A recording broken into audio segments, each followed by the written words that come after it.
이름으로 기도드립니다. 아멘. 지난주에 이어서 이제 계속해서 전 여러분들과 하고 싶은 말씀의 메시지는 뭐냐면 바로 우물가의 만남입니다. 새 역사의 시작입니다. 새로운 역사입니다. 그리고 사마리아 여인은 그 시작으로 특별한 인생을 살았고, 하나님께 영광되는 인생을 살았고, 또 하나님께 복된 삶의 복의 통로로 주님 사용하신 줄 믿습니다. 마찬가지로 저와 여러분 우리 모두가 그렇게 살아갈 수 있기를 바랍니다. 그래서 다음 옆에 분 인사합니다. 복된 인생을 사시네요.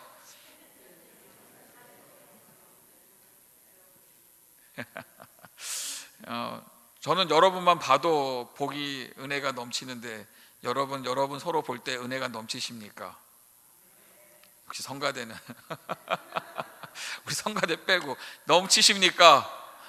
네, 우리가 서로 하나님께서 이 만남을 주셨다라는 거죠. 이 특별한 만남. 근데 이 만남이 결국 우리 인생에는 하나님의 복된 기회로 사용하시고, 이 만남이 결국 우리를 살리는 역사의 길이라는 것입니다. 그랬을 때 저는 여러분 오늘 이 만남, 특별히 이 주일 만남, 첫 번째 여러분과 나누고 싶은 것은 왜 우리 신앙이 꼭 필요하냐라는 것이죠.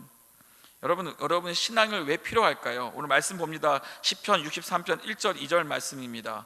시편 63편 1절 2절 말씀 함께 읽겠습니다. 하나님이여, 주는 나의 하나님이시라. 내가 간절히 주를 찾되 물이 없어 마르고 곰핍한 땅에서 내 영혼이 내 육체가 주를 갈망하며 내 악무하나이다. 내가 주의 권능과 영광을 보기 위하여 이와 같이 성소에서 주를 바라보았나이다. 하나님의 사람은, 예배하는 자는 늘 어디를 사모할까요? 바로 성소라는 것입니다. 예배하는 곳이라는 것이죠. 거룩한 곳이라는 것입니다. 이곳을 사모합니다. 왜요? 여기서 하나님을 만날 수 있으니까. 우리가 질문을 합니다. 왜 꼭 우리는 이렇게 신앙이 필요할까? 반대로 질문합니다. 그러면 왜 우리는 이 신앙을 가지려고 하지 않을까? 다시 얘기하면 왜 교회를 나오려고 하지 않을까? 왜 예배를 드리는 것을 불편해할까? 왜 하나님을 믿지 못할까? 그것의 가장 이유 중에 하나 찾아보면 바로 선입견이라는 겁니다. 우리도 모르는 사이에 이 선입견에 우리가 붙잡혀서 우리는 잘못된 판단을 하고 잘못된 길을 갈 때가 종종 있다라는 것이죠. 이 선입견은요, 판단을 굳히게 하고요, 한번 결정하면 바꾸려고 하지 않습니다. 또 때로는 진실을 봐도 마음을 닫아버리게 되죠. 그러니까 그렇게 결정하고 그렇게 믿고 살아가니까 이 인간의 속성인데요, 그게 진리인 것처럼 살아가고 외면하고 산다라는 것이죠. 여러분 질문하겠습니다. 여러분, 병원은 아픈 사람만 가는 곳인가요? 선입견을 보니까 병원은 아픈 사람만 가는 것입니다. 하지만 병원은 어떤 곳이에요? 건강을 유지하기 위해서, 또 예비하기 위해서 우리가 병원을 또 찾아가게 된다라는 것이죠. 만약 여러분이 어딜 가는데 타투를 많이 한 사람을 만났어요. 옆에 있어요. 여러분, 첫 번째 선입견이 뭐예요? 무서운 사람. 이거 왜 이래요? 혹시 범죄자 아니야? 저 어렸을 때는, 지금은 참 타투라는 친구들이, 청년들이 참 많은데 저희 어렸을 때는 거의 없었잖아요. 근데 타투라는 친구 있으면 신고를 해야 되나? 우리가 선입견에 붙잡히다 보니까 우리가 하나님을, 교회에 나오는 것을, 또한 신앙생활을 하는 것을 우리가 불편하게 여길 수도 있다라는 것이죠. 지난 새벽기도 말씀 가운데 마태복음 13장에 보시면 예수님이 이 선입견 때문에 기적이 일어나지 않는 장면이 나옵니다. 어디죠?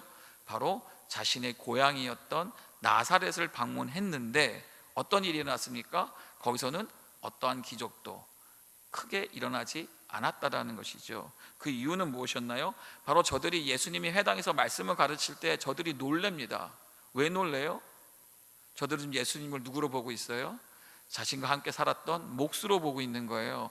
자신과 함께 살았던 같은 동네 청년으로 보고 있는 거예요. 어렸을 때 자랐던 요셉의 아들로 보고 있는 거예요. 그런데 그가 단위에 서가지고 회당에서 가르치는데 놀라운 말씀을, 능력의 말씀을 전하니까 놀라고 당황스러웠던 거죠.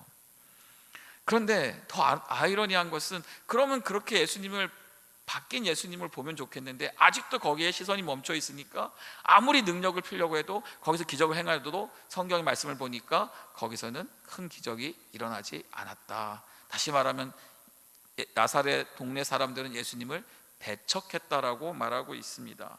이렇게 선입견이 무서운 것이라는 거죠. 그러니까 우리가 믿는 기독교에 대해 많은 사람들이 잘못된 선입견을 가지고 있습니다. 이런 얘기를 종종 듣습니다. 예전에 교회를 가봤는데 그냥 특별한 게 없더라. 그리고 갔는데 그 사람이 거기 앉아 있더라. 누구예요? 자기 힘들게 한 사람. 그래서 나는 교회 안 가요. 교회 가면 뭐예요? 라고 합니다. 여러분들이 식당에 갔는데 식당에 가서 그 사람을 만났어요. 여러분 식당 안 갈 거예요? 다른 식당 안 갈 거예요? 우리가 자꾸 이 선입견, 우리가 한번 어떤 이런 분이 있죠. 목사님에게 상처를 받았대요. 사역자에게. 그래서 더 이상 나는 교회를 안 가기로 결정했대요. 똑같은 얘기입니다. 음식점에 갔는데 배탈이 났습니다. 여러분 다른 식당 안 갈 거예요? 이게 무서운 거예요. 선입견이라는 것이. 그러니까 첫 번째 우리가 갖고 있는 선입견이 뭐냐면 기독교 신앙은 재미가 없다라는 것입니다. 예배 딱딱하고 지루할 것 같고, 기도 그거 꼭 해야 되나? 이런 생각이 갖게 되죠. 그런데 우리가 언제 이 선입견이 무너집니까? 실제로 예배를 통해서 하나님을 만나면, 예배를 통해서 하나님의 은혜를 누리면 예배가 어떤 예배가 됩니까? 기다려지는 예배, 또 하고 싶은 예배. 참, 저는 귀한 권사님 한 분은, 목사님 왜 저희 교회에서는 매일매일 예배가 없습니까? 얼마나 예배를 사랑하시면 또 교회를 만나게 오고 교회 예배 들고 싶고. 저도 돌아보면은 제 간증이 그겁니다. 제가 중학교 1학년 때 정말 예배 가운데 하나님을 만나고 나서 정말 저희 삶이 어떻게 바뀌었냐면, 학교를 가기 전에 먼저 교회를 가는 거예요. 그래서 교회 가서 예배를 드리는 거예요. 기도를 하는 겁니다. 그리고 나서 학교로 갑니다. 그래서 학교 끝난 다음에 하교할 때도 학교 끝나고 나면 어디로 가요? 집으로 안 가고, 탁구장 안 가고, 농구 안 가고 교회로 가는 거예요. 교회 가서 예배를 드리고 기도하고 하는 거예요. 왜? 너무너무 예배가, 교회가 너무 즐거운 것이기 때문이죠. 저는 그때를 잊어버릴 수가 없습니다. 마치 내가 저희 부모님이 계시지만 진짜 진짜 아버지를 만나, 아버지한테 상처받은 것들이 다 해결되고, 더 나아가서 마치 이 세상에서 어디서도 알아볼 수 없는 그 하나님의 살아계심이, 예수님의 진짜로 나를 위해 십자가에 돌아가셨다는 사실이 제 마음에, 가슴에 확 다가오는데, 그 환상을 보는데 주님이 살아계심이, 주님이 십자가에서 피 흘리심이 보이는데 제가 어떻게 주님을 디나이해요? 주님을 어떻게 거절해요? 어떻게 주님 앞에 예배하 나오는 게 지루하냐는 거죠. 그 감격은 세상 어디서도 느낄 수 없는 기쁨이었다라는 겁니다. 또 한 가지 선입견은, 기독교는요, 힘이 없는 자들, 연약한 자들이 가는 종교다라고 합니다. 신은 없고 자기 자신을 믿어야 한다. 종교는 의지할 곳 없는 사람들의 환상, 허구이다라고 선입견에 붙잡혀 있는 것입니다. 근데 어떤 일이 일어납니까? 정작 우리의 인생이 위기 앞에서, 죽음 앞에서, 상실과 절망 앞에서 사람은 무엇을 느끼나요? 한계를 직감하게 되죠. 그러고 나서 그 당시는 어떻게 됩니까? 없는 모든 신을 다 불러 모으잖아요. 그것이 우리의 어떤 연약한 모습이라는 거죠. 그리고 이 기독교는 여러분, 인간이 만든 종교가 아닙니다.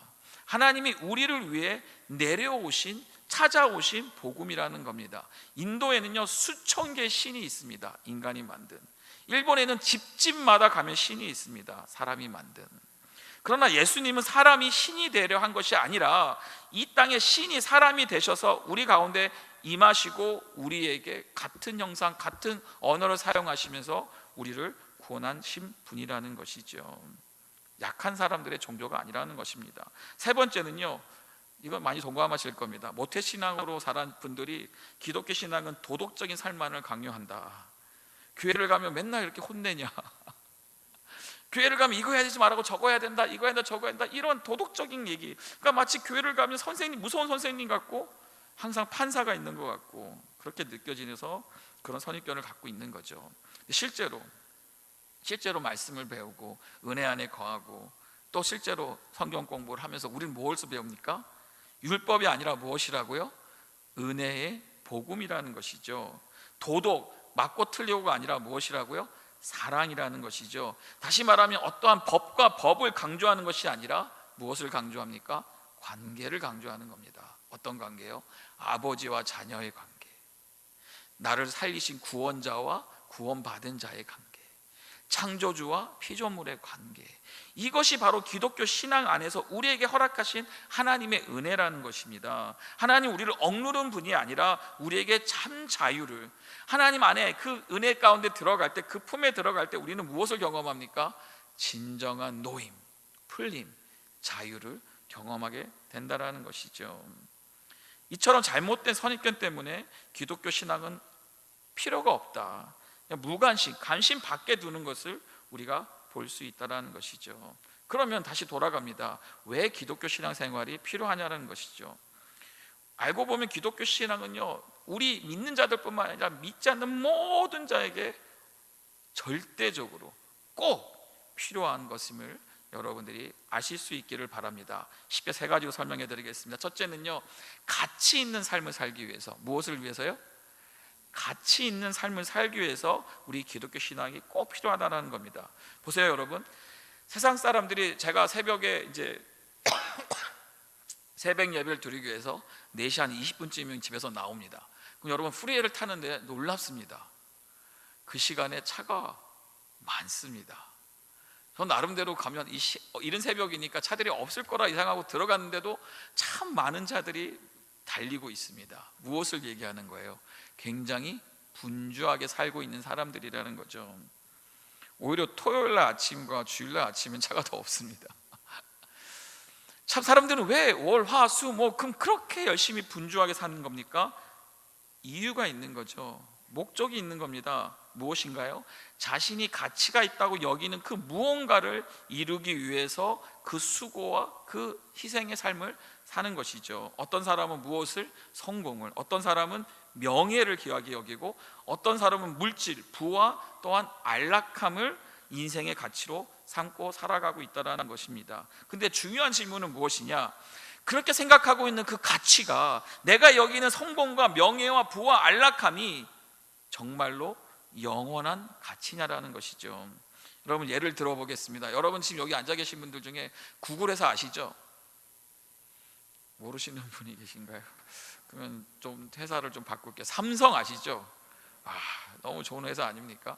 삼성에서 여러분에게 갑자기, 여러분이 너무 인품도 좋고 너무 지식도 많고 해서 여러분들에게 갑자기 CEO, 뭐요?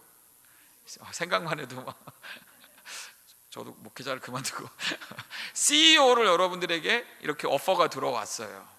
그 CEO 오퍼를 받으면 여러분 억대 연봉과 여러분이 누릴 수 있는 최고의 수많은 베네핏과 더 나아가서 명예까지 얻으면서 이 귀한 것을 여러분들이 받을 수 있다고 하면 상상을 해보십시오. 여러분 가시겠어요? 안 가시겠어요? 우리 권사님 안 가신대요.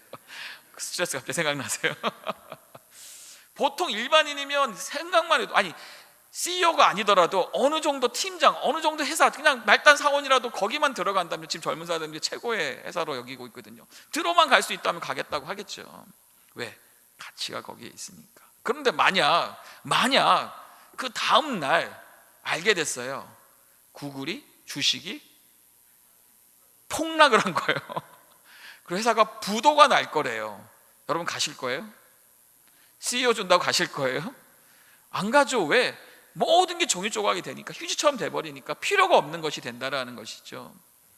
이 말씀을 드리는 이유는, 우리가 이 가치라는 것을 우리가 기준을 두는데 영원하냐라는 것입니다. 정말 영원하냐라는 것이죠.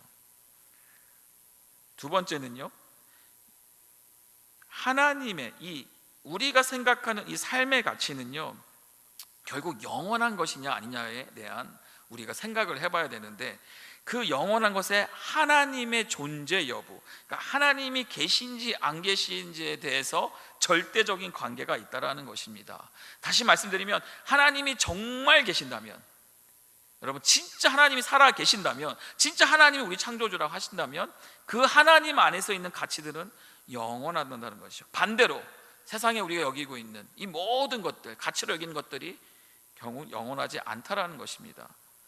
또 반대로 하면, 하나님이 안 계신다면, 우리가 하나님을 믿고 살아가고 있는데 하나님이 정말 안 계신다면, 우리가 믿는 이 신앙의 가치들, 예배, 물질, 헌금, 교제, 교회, 이런 모든 것들이 어떻게 보면 무의미하게 될 수 있다는 것이죠.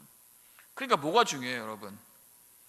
믿는 자든 믿지 않는 자든 뭐가 중요하냐? 반드시 하나님이 진짜 계신지 안 계신지 그 여부를 알아야 된다라는 것이죠. 우리가 믿지 않는 전도할 때도 그 믿지 않는 자들에게 정말 하나님이 살아계신지 안 계신지가 알려져야 된다는 것입니다. 그렇게 반드시 분명한 결론을 내려야 되는데 여기서 우리는 참 실수를 합니다. 문제가 뭐예요? 불행하게도 저나 여러분이나 이 세상에 어떤 누구도 스스로 하나님의 존재 여부를 알 수 없다라는 것입니다. 왜죠? 왜입니까? 우리가 하나님의 존재에 다시 한번 생각을 해봐야 합니다. 예를 들면 여러분, 개미가, 이 생물의 이 개미가 얼마나 하찮습니까?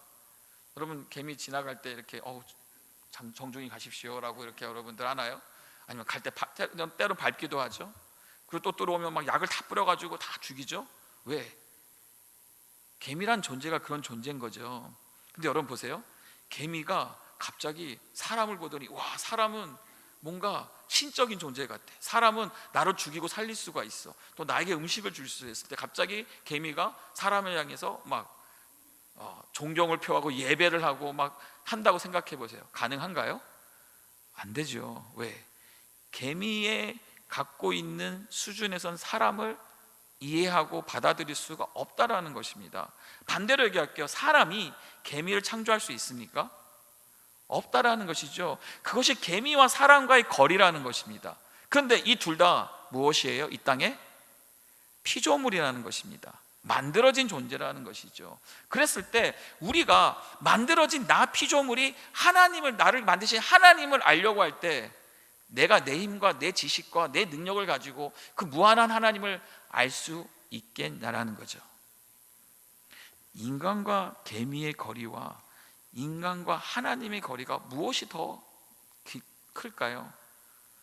인간과 하나님의 거리가 훨씬 더 크다라는 것이죠.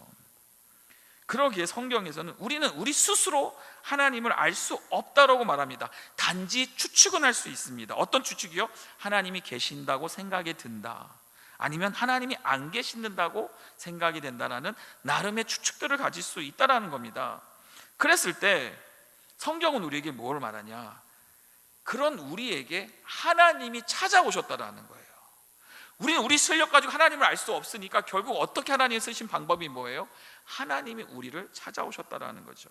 하나님이 우리에게 하나님을 드러내셔야지만, 보여주셔야지만 우리는 하나님을 알 수 있다라는 것이죠. 여기 앉아서 믿음 생활하며 신앙 생활하며 하나님 은혜를 누린 사람들은 이 은혜를 받았다라는 겁니다. 우리 스스로 하나님을 알 수 없는 존재였지만 하나님께서 우리를 찾아오셔서 그 은혜를 주신 것이죠. 더 나아가 어떤 하나님이니까? 우리를 만나기를 원하시는 그 하나님이라는 것이죠. 그러니까 하나님을 아는 유일한 길은 무엇입니까? 지적으로 추측하는 것이 아니라 이 만남이 이루어져야 된다는 겁니다. 그리고 그 만남은 무엇을 통해 이루어져요? 바로 신앙을, 우리가 갖고 있는 신앙을 통해 가능해진다라는 것이죠. 우리가 교회를 다니는 이유는, 예배드리는 이유는, 말씀을 듣고 기도하는 이유는 이 다 무엇입니까? 이 신앙은 결국 하나님을 만나기 위함이라는 것입니다. 사람과 사람이 서로 알기 위해서는 무엇을 해야 돼요? 만나야죠. 교제를 해야죠. 제가 여러분들 신방을 합니다. 왜 하는 겁니까? 모르세요? 여러분들이 좋아서, 여러분들 알고 싶어서, 여러분은 어떻게 사는지, 제가 무엇을 기도를 해야 되는지. 또 한번 신방을 갔다 오니까 기도할 때 그림이 그려져요. 어떤 그림이? 여러분들이 살고 있는 모습들이 그림이 그려져요.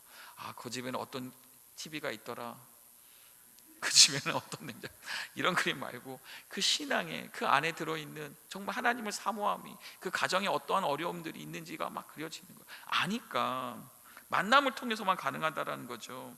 그렇기 때문에 제가 여러분들하고 하나님 주신 마음이 뭐였냐? 이 만남, 하나님께서 예수님께서 사마리아 여인을 만남을 통해서 시작된 이 놀라운 역사들이 우리 교회에 있으면 좋겠다라는 마음으로, 이렇게 어떻게 보면 기본적인 거, 아주 베이직한 우리의 진리의 말씀인데, 여러분들이 아시는 분들은 다시 한번 리뷰를 하시고, 또 모르시는 분들은 이 통해서 여러분 꼭 깨달음과 만남의 역사가 있기를 주님의 이름으로 축복합니다. 둘째는요, 가치를 뛰어넘어 진정한 행복과 만족을 알기 위해서는 무엇이 필요하다고요? 기독교 신앙이 반드시 필요한 겁니다. 많은 사람들이 이렇게 말합니다. 나는 성공하고 싶어요. 내 인생의 목표는 행복입니다. 맞죠? 우리는 모두는 행복하고 만족스러운 삶을 살기 원합니다. 그런데 중요한 것은 과연 그 행복과 만족은 어디서 오냐라는 것이죠.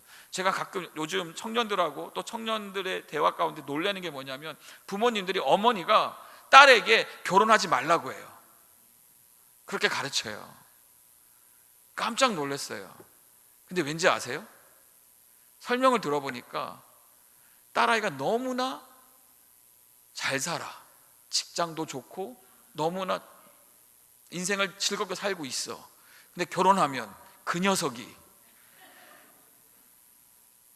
이 어머니도 이혼을 통해 마음이 아픈 거예요. 상처가 있는 거예요. 근데 자녀를 생각하니까 자녀가 그게 걱정이 된다는 표현을 하는 거예요. 이 가치관이 바뀌고 있습니다. 어떤 가정에는 어머니 아버님이 자녀들에게 애 낳지 말라고 합니다. 왜요? 그 애 낳는 것이 오히려 불평과 어려움과 고통을 주니까 그렇게 부모들이 얘기를 하는 거예요. 점점 시대의 가치관은, 행복과 이 만족감은 세상의 이 가치는 점점 바뀌고 있는 거죠.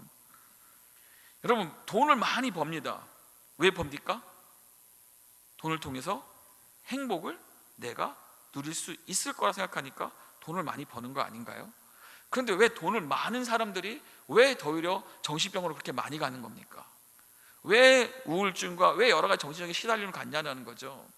왜 세상의 지위와 정치인으로서 경제인으로서 많은 것을 누리고 많은 것을, 행복을 원하는 것들 쟁취했다고 생각을 드는데, 겉으로 보면, 그런데 왜 그들은 우울증에, 더 나아가 자신의 목숨을 끊는 그런 일들이 세상 가운데 뉴스로 우리에게 오냐는 것이죠. 첫 번째는요, 공허하기 때문입니다. 돈을 많이 벌면 행복할 거고, 명예를 얻으면 만족을 얻을 것 같고, 권력을 얻으면 인생이 완성될 거라 하지만, 해봤지만 이 공허함은 채워지지 않다라는 겁니다. 그럼 왜 이 공허함을 느끼냐는 것입니다. 성경 우리에게 알려주고 있습니다. 인간은 단순한 육체적 존재가 아니라 영, 혼, 육으로 창조된 존재라는 것입니다. 하나님이 인간을 영과 혼과 육이라는 세 가지 부분을 우리 주어 주셨는데, 육체는 무엇입니까? 우리가 눈으로 볼 수 있는 우리 몸이죠. 혼은 무엇입니까? 우리의 감정과 생각과 우리의 의지가 있는 이것들이 다 혼에 속하는 부분인 것이죠. 그럼 영은 무엇인가요? 이 영이 중요한 겁니다. 영이 무엇입니까? 하나님과 교통할 수 있는 유일한 채널이라는 겁니다. 그런데 문제가 뭐예요? 바로 이 영이 죽었다라는 것입니다. 먼저 영의 기능을 살펴봅니다. 크게 두 가지 기능이 있습니다. 하나는, 영은 영원한 존재력을 갖고 있습니다. 인간의 영은 원래 하나님의 영이 들어와서 우리가 그 영을 소유하게 되었기 때문에 하나님의 속성을 따라서 이 영은 영원한 존재라는 겁니다. 다시 말하면, 죽어서도 이 영은 죽는다, 산다? 이 영은 영원한 존재이기 때문에 영은 영원히 산다라는 것이죠. 그리고 아까 말씀드린 것처럼 다른 기능은, 사람은 오직 영으로만 하나님을 인지하고 인식하게 된다라는 겁니다. 근데 우리가 잘 알다시피 인류의 조상 아담과 하와가 죄를 지었을 때 어떤 일이 났습니까? 바로 이 영이 죽게 되었던 거죠. 그 죄로 말미암아, 그러니까 하나님과 교통하던 유일한 채널이었던 그 영이 죽게 된 것이에요. 그러니까 이 죽음으로 말하면 결국 어떤 일을 합니까? 우리 모두에게는 이 empty, 이 공허함, 모든 사람에게는 있다라는 것입니다. 특별히 언제 제일 많이 느껴요? 언제요, 여러분? 사춘기 때. 그때 제일 많이 하는 질문이 뭐예요? 우리 엄마가 우리 엄마인가? 우리 아빠가 진짜 내 아빠 맞아?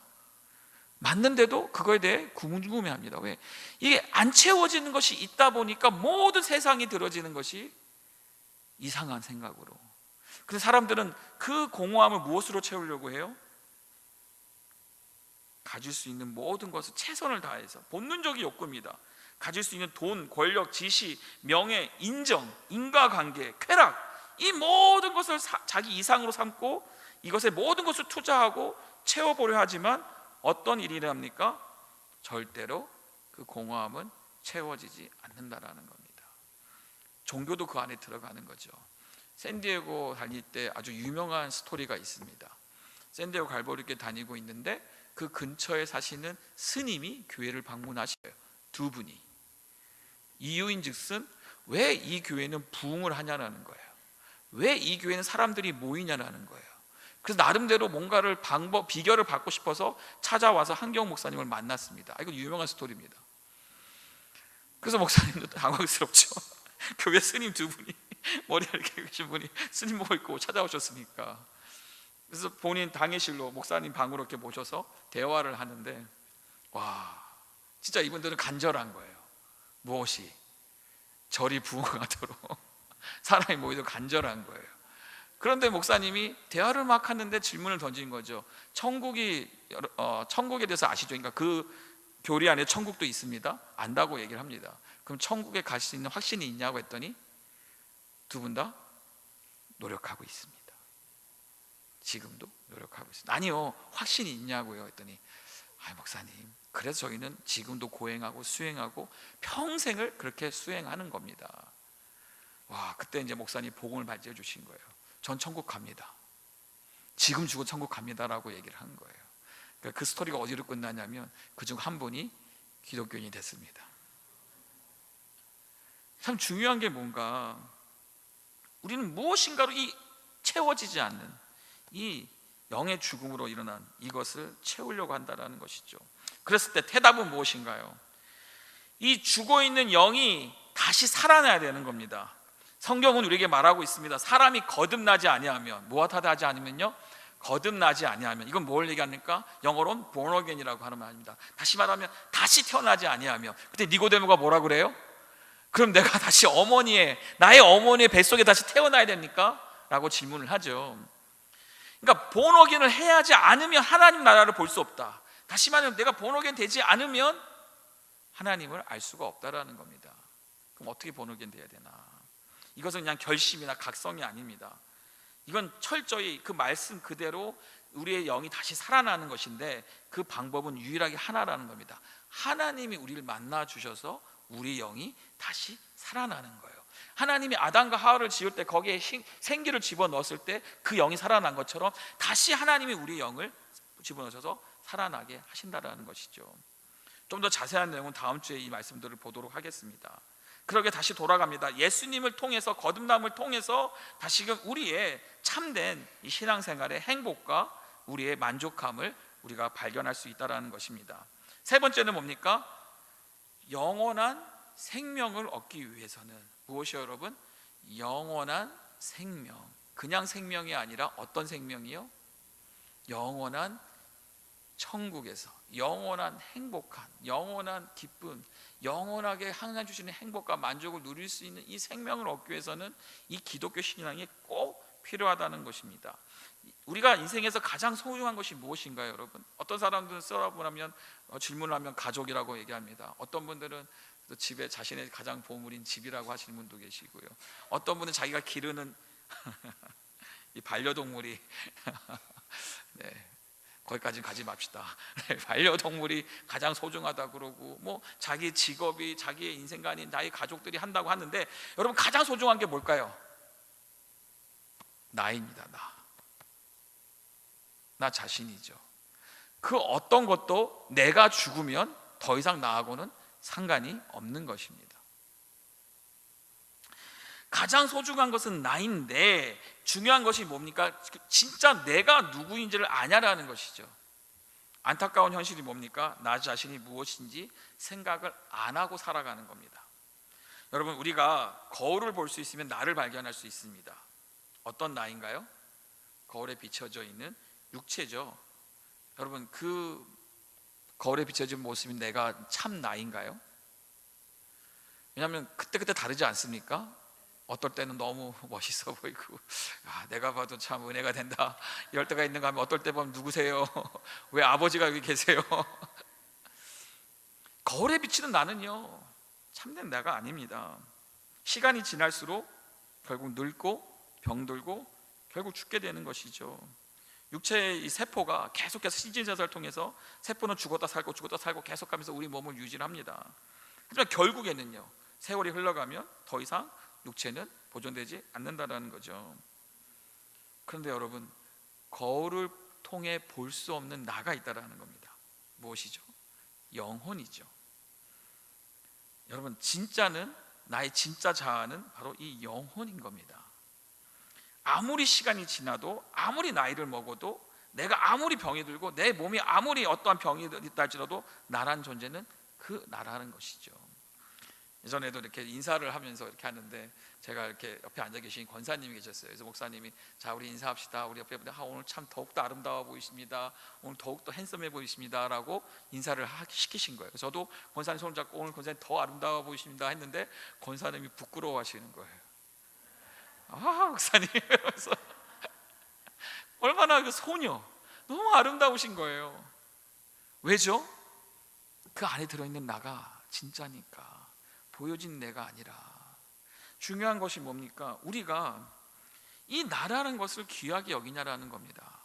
진짜 나를. 여러분, 육체는 무엇입니까? 그러면 다시 한번 정의합니다. 육체는 집이라는 것입니다.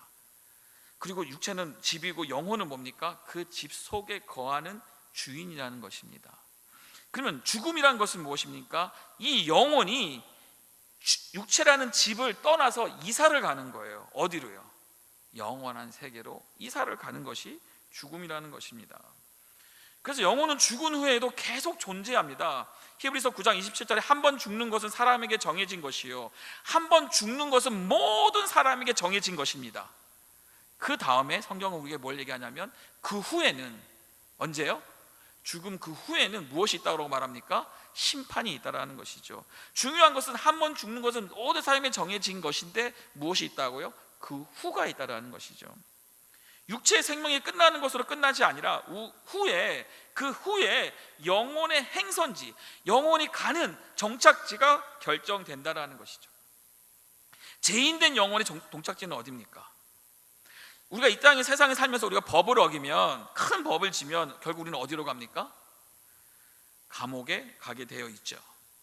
마찬가지로 우리가 죽음 이후에 이 영계에서도 하나님의 법을 어긴 죄인은, 영혼은 어디로 갑니까? 형벌의 장소로 가게 돼 있는 거죠. 그것이 어딘가요? 바로 지옥이라는 것입니다. 우리는 이 지옥의 특징을 알아야 됩니다. 우리는 지옥을 무시해서는 안 돼요. 무지해서는 안 돼요. 지옥에 대해서 우리는 경각심 가지고 깨어 있어야 된다는 것이죠. 지옥은요, 말로 다할 수 없는 고통, 이 세상에 있는 어떤 고통보다도 더한 고통이 기다리고 있는 곳입니다. 또 지옥은요, 다시는 나올 수 없는 것, 한번 들어가면 영원히 빠져나올 수 없다라는 것이죠. 그리고 더 나아가서 지옥은 죽을 수도 없는, 영원히 고통받는 장소라는 겁니다. 그랬을 때 이것이 우리 복음이 절박한 이유라는 것이죠. 우리가 구원을 이야기하는 이유라는 것이죠. 보세요 여러분, 사람들하고 대화를 해보고 믿지 않는 자들하고 얘기해보면, 왜 하나님은 사랑이라고 하시는데 왜 지옥을 만드신 건가요? 라고 질문을 합니다. 참 저도 그런 질문 들으면, 그러게 왜 하나님 지옥을 왜 만드신 거예요? 여러분 보세요, 이걸 좀 더 신학적으로 풀어가려면 더 내용이 깊어지니까 짧게 설명드리면, 하나님이 지옥을 만드셔서 결국은 모든 죄 있는 지옥으로 가는 수밖에 없지만, 하나님은 누구라고요? 사랑이시라고요. 그래서 우리를 지옥에 가기를 원하십니까? 원치 않으십니까?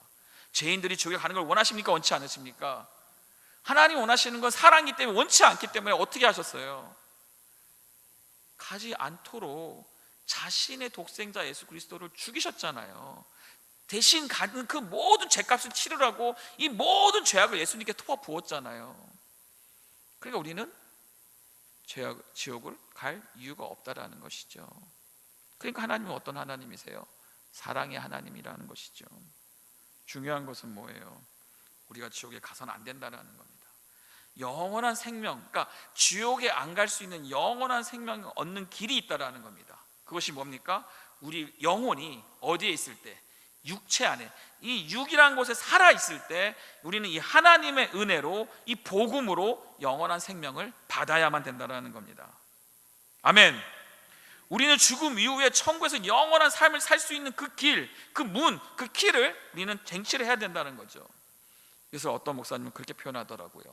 꼭 이 땅에 살 동안 비자를 받아야 된다. 미국 비자가 아니라 어떤 비자? 천국 비자를 받아야 된다는 거죠. 맞는 말씀이에요 여러분. 언제? 기회는 우리가 이 땅에 살고 있을 때 이 기회가 주어진다는 것이죠. 그래서 신앙은요, 신앙은 뭡니까? 선택이 아니라 필수라는 겁니다. 예수 그리스도를 믿고 그분 안에서 영원한 생명을 얻는 은혜, 그것이 바로 복음의 본질이라는 것이고, 우리가 시급하게 지금도 죽어가는 영혼들이 있으니까, 지금도 죽음으로 끌려가는, 지옥으로 가는 사람들이 있으니까 우리는 이것을 가지고 전도해야 된다는 것이죠. 말씀 맺기를 원합니다. 아마 이런 생각을 하시는 분도 계실 거예요. 목사님, 지금이 어느 시대인데 천국과 지옥을 말합니까? 아니, 무슨 죽음 위에 사후라는 게 이게 정말 무슨 영화에나 볼판 얘기고 그냥 미신적이고 종교적인 거 아닙니까? 비과학적인 거 아닙니까? 그러면서 예수 믿는 사람들을 되게 비논리적이라고 생각을 합니다. 그럼 물어보는 거예요. 정작 자신은 논리적으로 생각해 본 적이 있냐라는 거죠. 왜 사후 세계를 믿지 않냐라는 거죠. 곰곰이 생각해 보면 왜 천국과 지옥이 없다고 생각할까? 왜 나는 사후의 존재를 인정하지 않을까? 왜 천국 지옥에 대해서 나는 무관심할까? 이유는 뭐예요? 아직 죽지 않았기 때문이에요. 죽어본 적이 없기 때문에 안 믿는 거예요. 근데 여러분 보세요. 우리가 지금 어디 살고 있죠? 미국이라는 데 살고 있죠. 이 아메리카라는 데 살고 있습니다. 누가 발견했죠? 콜럼버스가 1942년도에 이 아메리칸 대륙을 발견했습니다. 그 당시 히스토리를 보면 사람들이 콜럼버스를 어떻게 생각했죠? 정신병자 취급했습니다. 왜? 그 당시 지식의 지구는 이 지구 땅은 어떻습니까? 플랫이었습니다. 그래서 저 바다를 건너가면, 그 태평양 다양선을 지나가면 어떻게 해요? 떨어져 죽는다 생각을 했습니다. 근데 그가 어떻게 했죠? 그것을 넘어갔죠. 가다 보니 결국 이 대륙을 발견하게 된 거죠. 그럼 질문입니다. 이 대륙이 그때 없었습니까? 갑자기 생겨난 건가요? 존재했다라는 거예요. 그 당시나 지금이나 앞으로도 이 대륙은 존재한다라는 겁니다. 그런데 문제는 뭐예요? 사람은 보지 못했다고, 믿지 못했다고, 죽지 못했다니까 천국과 지옥이 없다고 말한다라는 거죠. 없다고 해서 없는 것이 아니라 존재하는 거니까 존재하는 것을 믿으면 된다라는 것이죠. 마찬가지입니다. 우리가 오늘 이 말씀들을 이렇게 쭉 보면서 정말 기독교 신앙은 나에게 반드시 필요한 것이고, 나의 가족들이, 나의 지인들이, 나의 사랑하는 사람들이, 또 더 나아가서 이 땅에 죽어가는 고통받는 자들이 이 기독교 신앙은, 이 복음은 받아들여야지만 된다라는 것입니다. 왜 아멘이 없으십니까? 왜 아멘이 없으십니까? 저는 오늘 말씀 준비하면서 하나님, 정말 우리 교회가, 정말 우리 성도님들이, 또 제가 주님 뜻하시는 대로 살리는 교회가 되게 하소서. 죽어가는 영혼들, 지옥 갈 수 없는 발들을 붙잡아서라도 하나님 살릴 수 있는, 저들에게 천국을 알려주고 복음을 알려주고 정말 영원한 참된 행복과 만족을 알려주고, 없어서 없는 것이 아니라 반드시 존재하는 것을 알려주고, 함께 영원한 세계에 하나님이 주시는 행복과 만족으로 살아가야 될 줄 믿습니다. 그래서는 이 키는 예수 그리스도입니다. 다음 주에는 우리가 머더스데이지만 이 예수 그리스도에 대해서 다시 한번 말씀을 보면서 우리가 신앙의 이 시작을, 첫 단추를 다시 한번 끼면서 저와 여러분들은 우물가의 여인처럼 그 만남, 새로운 만남, 이 만남으로 다시 한번 주님을 위해, 또 교회가 온전히 주의 뜻을 이루는데 은혜 받을 수 있기를 주님의 이름으로 축복합니다. 축복합니다. 묻고 듣고 알아가고 무엇보다도 하나님을 만나는 것이 가장 중요한 신앙입니다. 이 신앙의 통로로 하나님의 놀라우신 역사가 우리 가운데 있기를 주님의 이름으로 축복합니다. 기도하겠습니다. 하나님 감사합니다.